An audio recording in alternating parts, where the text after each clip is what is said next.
여기가 잼이 걸려있어서 잘 한 달 뒤에 네가 어떻게 될 것 같아? 너는 바로 조사받고 징역 가죠? 문재인 간첩! 사과해! 나가서 무릎 꿇고 사과해! 대답하면 안 잡아먹지. 개다리가 피었네. 나 오래 살고 싶어. 오래 살고 싶어. 살려주세요. 문재인 좀 살려주세요. 문재인 좀 살려주세요. 창피하지 마냐? 웃지 말라고! 너! 하는 생각이 뭘로 가는 수가 있어? 경산마을의 1인 시위가 너무 가까운 곳에서 1인 시위가 점점 과격화해지고 잘못하면 이것이 큰 그 여야간에 또는 정치적으로 사고나 할 수 있으니까 대통령께서 관심을 가지고 경호처장에게 한번 현장 사정을 좀 파악해서 대책을 세워주시는 게 좋겠다. 제가 대통령께 말씀을 드렸더니 대통령께서 바로 경호처장을 현지에 그 이튿날 파견을 해서 조사를 하고 오늘 보도자료 형태로 다 발표가 된 걸로 알고 있습니다. 그런 점에서 감사하게 생각을 하고요.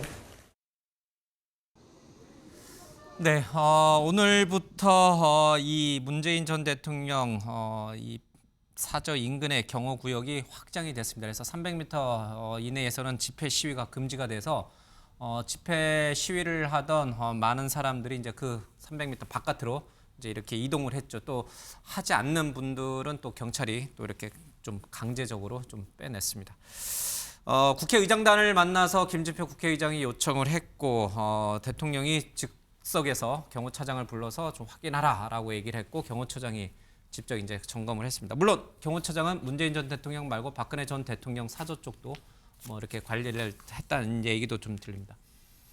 김수총님 어떻게 평가하세요? 뭐 여러 가지 함의를 좀 갖고 있는 조치일 것 같아요. 예, 바로 정치가 종합예술이라는 게 바로 저런 거라고 봅니다.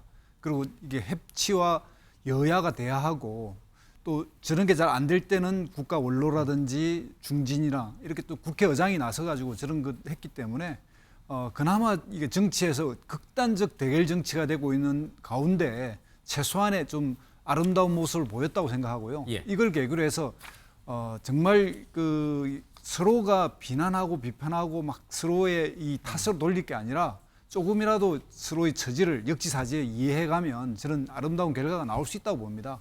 대한민국의 좀 선진국으로 간 대한민국이 창피했던 일이거든요. 전직 대통령 집 앞에 가서 저렇게 행패를 부릴 수 있는 것, 집회의 자유 이걸 넘어선 이야기입니다. 이걸 이제 좀 더 법으로까지는 안 갔지만 저렇게 이제 경호 문제로 해서 저렇게 해결할 수 있는 것도 정치의 한 방편이다 이렇게 생각하고 높이 평가합니다. 문재인 전 대통령 측에서는 이제 환영한다는 그런 입장을 좀 내놨습니다.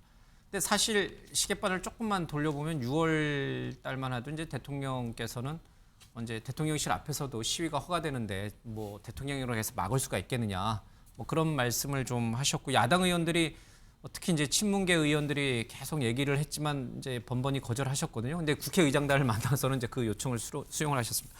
그런 태도 입장의 변화가 온 것은 역시 취임 100일이었을까요? 정혜진 변호사님 볼 때는? 일단 두 가지였겠죠. 예. 왜냐하면 원이 새로 구성이 돼가지고 의장단이 새로 꾸려졌으니까. 그러니까 이제 대통령이 사실은 정치에 미숙하다라고 저는 생각을 하는데 그런데 이제 그래도 100일 지났으니까 국회와의 관계가 중요하구나 이걸 더 새삼 깨달으셨을 것 같고 느끼셨을 것 같고 그다음에 두 번째는 어쨌든지 간에 지난 100일 동안에 그 문재인 전 대통령 관련해가지고 계속 그런 시위가 진행이 됐다라고 하는 보고를 받으셨을 거 아니겠습니까? 그러면 이건 좀 상식적으로 해도 좀 지나치다라고 생각을 하셨을 수도 있고요. 이게 보면 집시법에 따라서 된 건 아닌 것 같고요. 대통령 경호법에 어떤 규정이 있냐면요. 퇴임 후 10년 이내의 전직 대통령과 그 배우자도 대통령 경호법상의 경호 대상이 되거든요.